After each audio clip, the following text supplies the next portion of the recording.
Ladies and gentlemen, welcome back to Driven Wyld. Today we are talking about I was trying to help. Instacart Shopper tries to convince customer to make cheaper choices after seeing $6 hot dog purchase. It does not go over well. So with any of these gig apps, one of the things that you're going to run into, especially with shop and deliver orders, is choosing items to potentially substitute with. Now, whether that is because they ran out of an item or whether it's the items that are there a little knocked around is one thing, but this person was trying to have them switch brands entirely, and I'm not really sure if that was the right call. So with that said, we are talking about everything that is being said in this article, how it actually is for Doordash, UberEats, Grubhub, Instacart, and their corresponding customers and platforms, and everything in between. So with that said, let's get started. Denasia Brown, at Denasia Brown, an Instacart shopper, says she tried saving a customer money who wanted Hebrew National hot dogs. In a viral TikTok that accrued over 505,000 views, she expressed that she couldn't understand why someone would pay $6 for just 6 hot dogs. However, some folks in the comments section were quick to explain why they'd rather fork over the extra cash. The things you do for content, huh?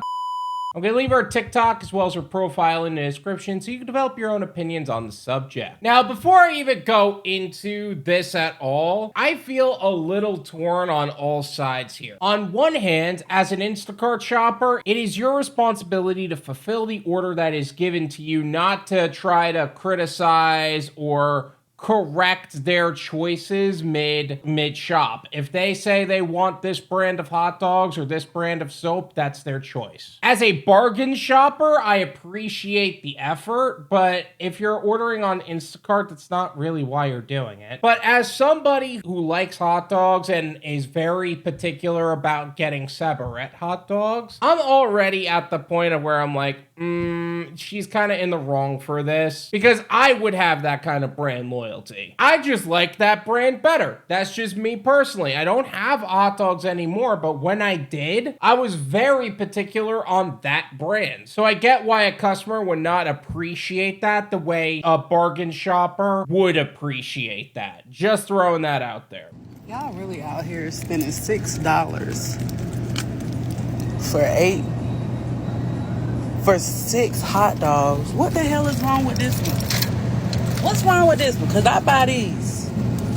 Well, first off, I appreciate that someone is out there pointing out the lower brands, but also, it could also be a religious thing. Like, remember, those are Hebrew National kosher hot dogs. So that could be a religious factor involved in that as well. Also, there is a point to be said that there could be a difference in quality, but either way. Hot dog debate. Commenters who reacted to Denasia's video were quick to offer up their opinions. For many of them, the difference between the two brands boiled down to a single issue: quality. One TikToker made an analogy between the meat products and cars to drive the point home. They said, you're comparing a Mercedes-Benz to a Chevy Cavalier. I don't know if that's actual quality or perceived quality, but yeah, that is a huge difference. I know that there was a period of time when the Kellogg's fight was going on, that people were exposing how certain great value brands are actually just Kellogg's brands in different packaging. Another person said they were more than willing to spend the extra cash when it comes to the food they consume. Don't help me, I'll spend the $6 they wrote. You see, that's what I'm talking about. Like, some people just want their brand and that's the end of it. Someone else remarked that they too have preferences when it comes to the grub they purchase. Girl,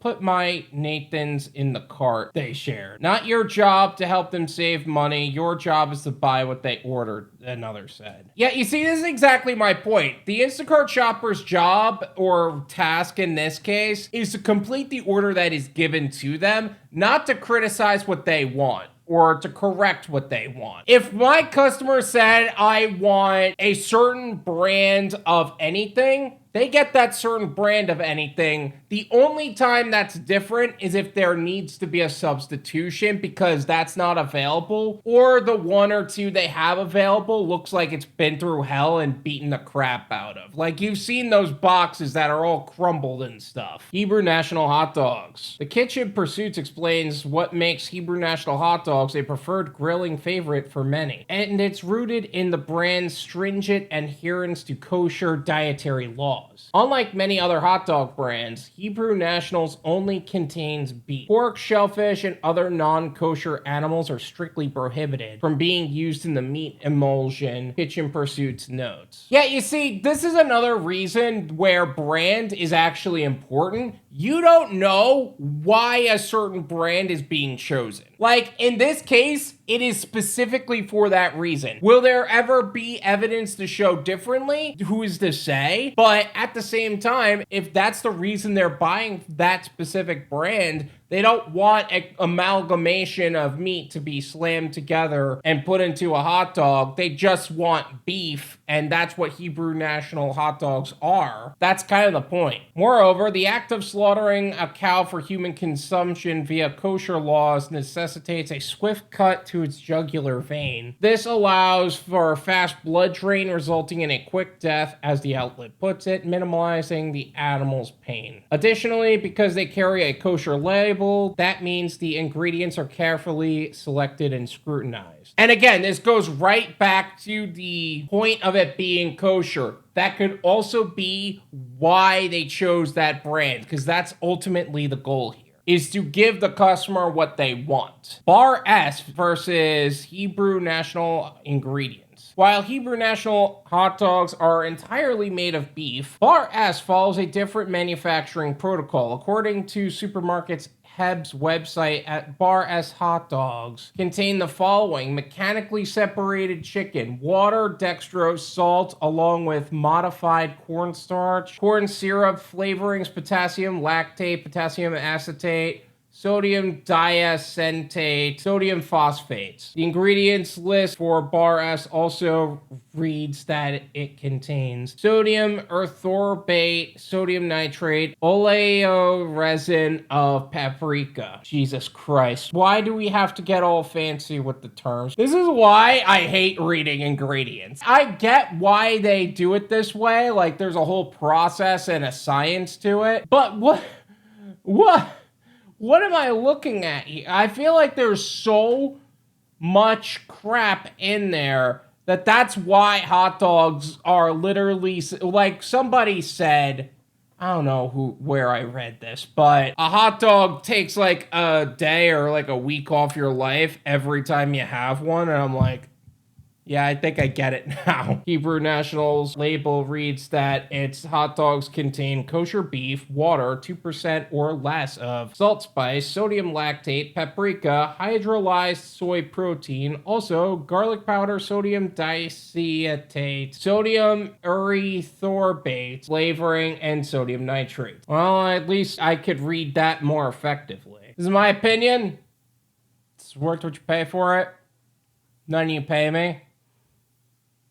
There you go. Regardless of whatever ingredients each of them have, and regardless of the reason the customer chose Hebrew National Kosher hot dogs, reality is that's what the customer wanted. What do we do as gig workers? Especially as a shopper, by the way. Fulfill the order that has been given to us.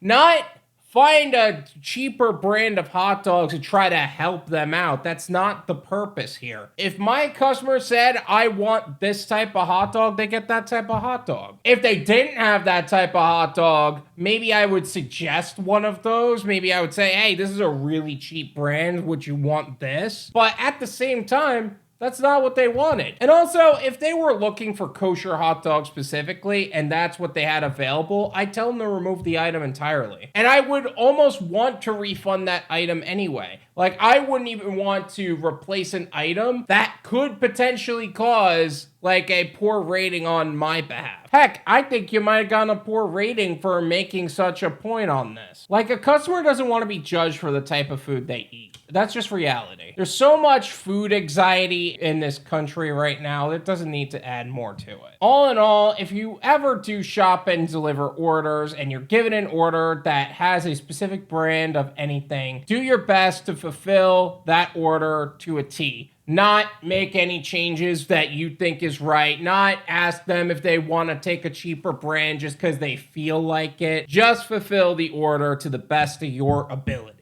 That's it. Thank you so much for watching. I really appreciate it. As always, make sure to hit the like button, subscribe if you're new, and I'll see you guys next time.